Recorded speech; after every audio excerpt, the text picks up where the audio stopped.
everyone, this is Stephanie Jensen here with The Age of Metal. We're here in Orlando, Florida at the House of Blues for the Summer Slaughter Tour, and I'm here right now with Revocation. How are you guys doing? Awesome. Excellent. Awesome. So, just talk about your experience on Summer Slaughter so far. So far, it's been really good. Shows have been insane. All the bands get along really well. And, we've been playing in front of, just insane crowds every night, so we really can't complain. Nice. And you guys have been playing some of your new material on this tour. What has the crowd's reaction been so far? It's been killer. One of the songs people had not heard before, but at this point, everything we're playing has already been released, so I think some people at least already have a sense of the songs. And, people have been going apeshit. It's been really wild every night, so it's been really good. Nice. So what do you guys think of the other bands that are playing on this tour? They're great. I mean, it's a really, really diverse package. Every band, I think, brings something different to the table. I think if you like various types of extreme metal, this is a good tour to come to. Nice. Any crazy stories happening so far on this tour? Just lots of male nudity and alcohol abuse. Pretty standard tour fare. Right. Sounds like your typical death metal tour. So what's your drink of choice? I like gin and tonic. Yeah, G&T's, a nice refreshing drink on a hot day like today. Usually we're just stick to piss-warm PBRs from our band, though. That's the Revocation drink of choice. Nice. So if you guys want to get these guys a drink, then you heard, right there what they would like. So PBRs, please. That's right. I'll do a gin and tonic. So your self-titled album has just been released to us crazy press people, and we have been giving it some great reviews. What is it like hearing all of this praise for your music? It's the response has been great, so we've been really happy with it. It's nice, when you toil and work on something for such a long period of time, and then it finally starts, you start seeing reviews come in. It's cool that people, I think, they really get where we're coming from on this one. Overall, I haven't really seen a bad review yet, so we're really stoked. Nice. I know I loved it, so buy it. So talk about the songwriting or your approaches to songwriting for this album. Songwriting is usually, it's still the same. Dan contributed a couple songs to this one. So that was, he did a song for our last EP. This is the first time he's done, written for a full-length record. So that was cool. He did 2 songs, and then the other songs I wrote. And it's just sort of always the same process where, we'll come up with the riffs. Whoever's, taking charge of the song, write the riffs, kind of have them in a certain specific order, and then we come in and jam out in the practice space and just sort of flesh it out. It's not a song until, it feels right to us when we're jamming it, because if it doesn't feel right in the practice space, then it's not going to feel right in the studio. So, we work on it for however long it takes for it to be, feel like it's completed.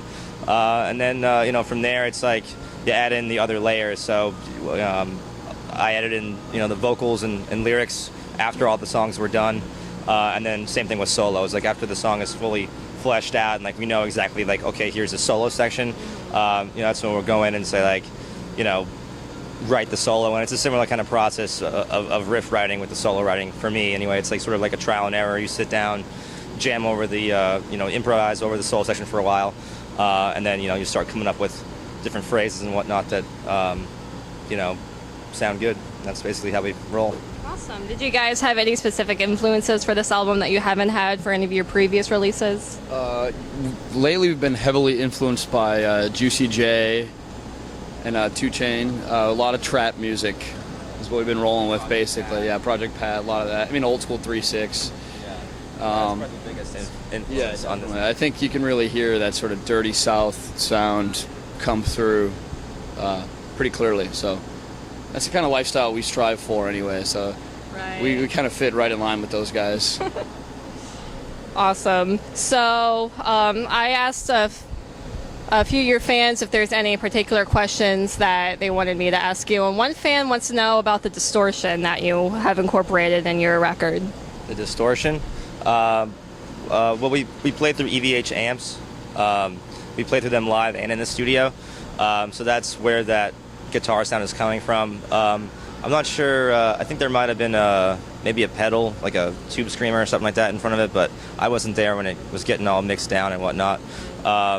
Essentially, what you're hearing is the EVH amp sound in all its glory, and you know, as far as further guitar sound, like when we're using DiMarzio deactivator pickups, and those, you know, help shape the sound and give the attack that I think we got a really aggressive guitar sound this time around. So that's basically from those factors. And you just incorporated your newest bassist, Brett. How has it been like working with him for this album? Amazing. Brett, you know, he's just one of those players that any idea you bring to the table, he can just play it immediately. He has a lot of ideas that he brings to the table, stuff that, you know, we really wouldn't have thought to ask a bass player to do. Because he comes from a band, his old band is called East of the Wall, so he's used to playing some really out there shit. You know, even though we're, you know, kind of considered, I guess, an extreme metal band, the bass playing is sort of tame compared to what he's used to. So he definitely sort of pushes our sense of what the bass's role is in the record, and it came out fucking awesome. He was a killer player, so it was awesome to, and he ripped through the record. I mean, he recorded that shit so quickly. It was like a day and a half, or something like that. Or yeah, it was a couple days. But yeah, it was nice. Very good experience. Awesome. And I think the album artwork is really unique. Would you like to talk about that a little bit? Sure, yeah. Orion Landau, he's the artist at Relapse Records. He's done all of our full lengths since we've been on Relapse, and also our EP. So, you know, working with him again was just a no-brainer. As far as the artwork itself, I can't really speak too much on it. I know I had like a long conversation with Orion about you know, the lyrical themes in the record, and you know, also just the general vibe of like what self-titling a record means to us. And from there, we just sort of let him do his thing. You know, there wasn't really any specific like concept of like, you know, we want this on the record. It was more like, here's the vibe of the record, here's, you know, the subject matter that we're talking about, and however that inspires you. You know, we wanted him to have sort of creative control of the art product, because, you know, he's an artist, and you know, we wanted his vision to be able to come through too. And so far, I feel like the response has been really positive to the album cover as well, because it's a different than a lot of metal album covers out there nowadays. It's like almost like psychedelic or something like that, but it's cool. So why did you guys choose Self-Title for your new album? I think we kind of had the sense that this is sort of the point in our careers where we feel like we're finally capable of doing anything we kind of want to at this point. And it's, for us, I think this kind of feels like a new chapter of the Revocation saga, in that, you know, Brett is now a part of the band. We have Dan contributing more. I think the four of us are gelling a little more, and we're all sort of learning, you know, what our strengths are and how to feed off each other in that sense. So I feel like that we feel like this is, you know, the best representation of what we've been trying to do, you know, through our whole career. So for us, having it self-titled is kind of a way of letting people know that we're kind of at a new level now. We're somewhere that we've been trying to get to for a while, and we feel like this record we've really accomplished that. So it's kind of like a fresh start in a sense for us. Awesome. And you guys are doing a lot of touring in support of this album for the next few months. So would you like to talk about that a little bit?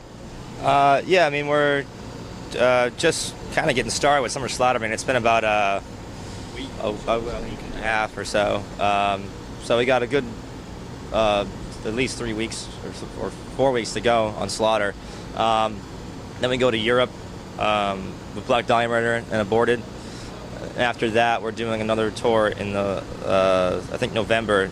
We can't announce it yet, but it's going to be a thrash metal package, but it should be a good one. Yeah. Awesome. Looking forward to both of those. Thanks. So, this is the last question. Do you guys have a message for the fans or anything? Just check out the album. It drops August 6th. Pre-orders are up.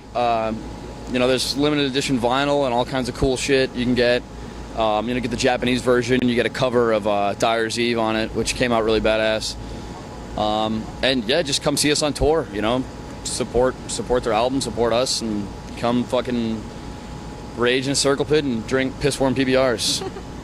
Awesome. So that was Revocation. Like they said, they have a new album that will be releasing in August, and they have a lot of tours that are in support in Europe and in North America. So definitely check out those if they're coming to your area. And thank you for watching. Stay metal.